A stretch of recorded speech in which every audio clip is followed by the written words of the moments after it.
Truckers witnessed countless strange sights on America's highways, but nothing compared to what unfolded at Redstone Bluff rest stop that summer.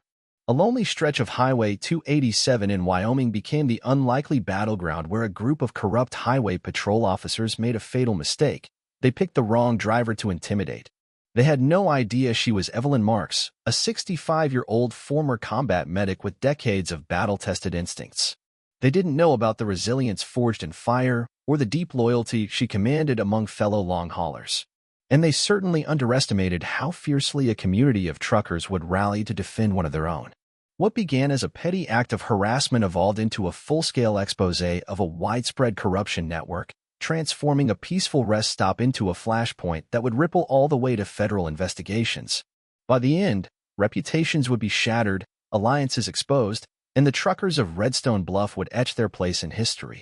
The first light of morning stretched across the endless plains as Evelyn conducted her pre-trip inspection.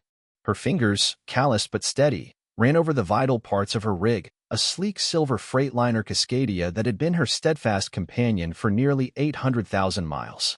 She took pride in her machine. Its polished chrome reflected the peach-colored sunrise. Around her, the lot stirred to life. Fellow drivers clutched steaming mugs of coffee, exchanging gruff greetings and small talk. The aroma of sizzling bacon and fresh-baked biscuits wafted from the little diner perched at the lot's edge.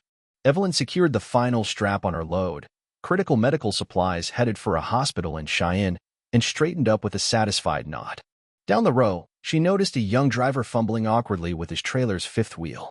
He couldn't have been older than 23, probably fresh out of trucking school. Evelyn approached, her boots crunching against the gravel. "Need a hand, kid?" Her voice was warm but commanding. The young man flushed, embarrassed. "Yeah, I can't get it to latch properly."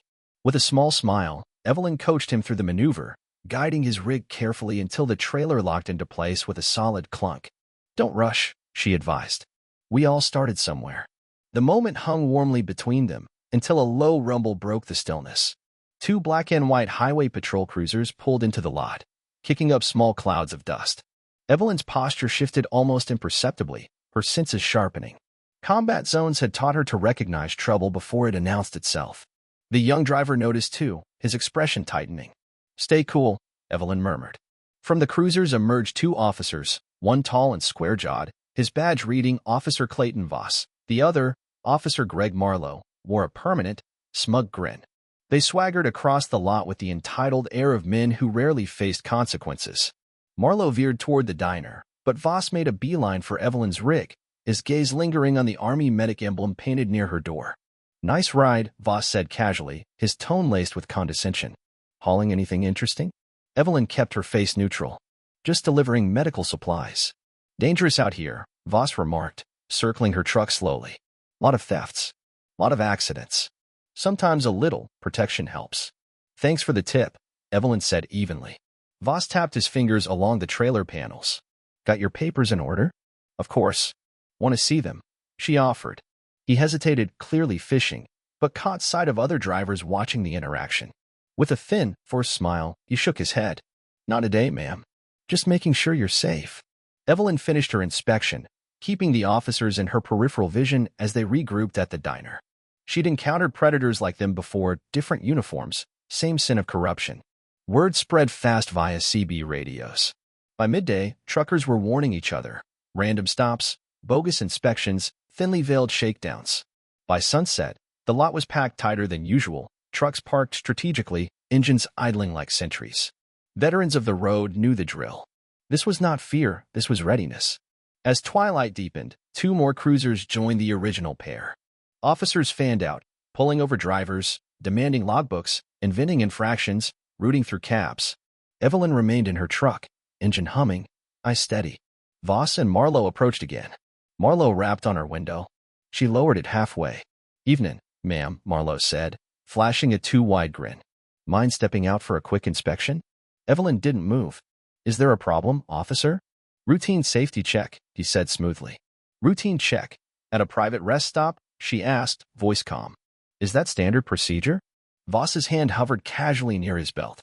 "You'd be wise to cooperate." The CB crackled to life in Evelyn's cab. "You good, Doc?" asked Sam Whitaker, a burly ex-trooper parked two rigs down. Evelyn clicked her mic deliberately. Just a routine inspection, Sam. The officers stiffened visibly, realizing the attention they were attracting. Across the lot, several drivers exited their cabs, arms folded, silent but unmistakably united. Voss and Marlowe exchanged a look. "This isn't over," Voss muttered before retreating. Inside the diner that night, plans formed over steaming mugs of coffee. Numbers were exchanged. Dash cams mounted. Radios synchronized. No one sought confrontation, but no one would back down. Over the next few days, harassment intensified. Reports crackled through the airwaves. Unwarranted stops, manufactured fines, cargo inspections ending with missing goods. Evelyn ran her deliveries under increasing scrutiny. On her third run, they tried a more aggressive tactic, tailing her rig, boxing her in a long and isolated stretch. At a lonely gas station near Horse Creek, they pounced. Voss and Marlowe demanded Evelyn open her trailer, citing an anonymous tip about contraband. Evelyn refused without a warrant. Tempers flared. Threats were made. Voss reached for his cuffs, but then the cavalry arrived. Sam Whitaker, Carmen Reyes, Lonnie Griggs. 10 rigs in total, engines growling, dash cams rolling. They surrounded the gas station, forming an unbreakable wall of chrome and steel. Marlowe bellowed that they'd all be arrested for obstruction. Evelyn calmly projected her voice so that every recording device could hear. "I'm not refusing inspection. I'm requesting a lawful warrant, as is my constitutional right." Before the standoff could escalate, a young man stepped from an unmarked vehicle, flashing an FBI badge. "Special Agent Colwinters," he announced. "We're investigating corruption along this corridor." Panic flickered across Voss's face. Marlowe turned pale. Within hours, footage and testimony flooded federal channels. Investigations ignited like prairie fire. Grand juries convened. The Redstone Fort, Voss, Marlowe, and 2 fellow officers were indicted on a slew of charges: extortion, abuse of power, conspiracy. The rot ran deep. Deputies, even supervisors, were caught in the fallout. Confiscated cargo linked to drug trafficking, stolen goods, a web of crime that crossed state lines. Evelyn Marks never sought fame, but she became a rallying figure for civil resistance. Truckers across America galvanized, creating legal defense networks, recording every stop, refusing to yield to intimidation. Months later, Evelyn sat quietly at a corner booth in the Redstone diner. Carmen Reyes slid into the seat across from her. "Never thought we'd see justice," Carmen said. "Sometimes," Evelyn replied, "it just takes one driver refusing to roll over."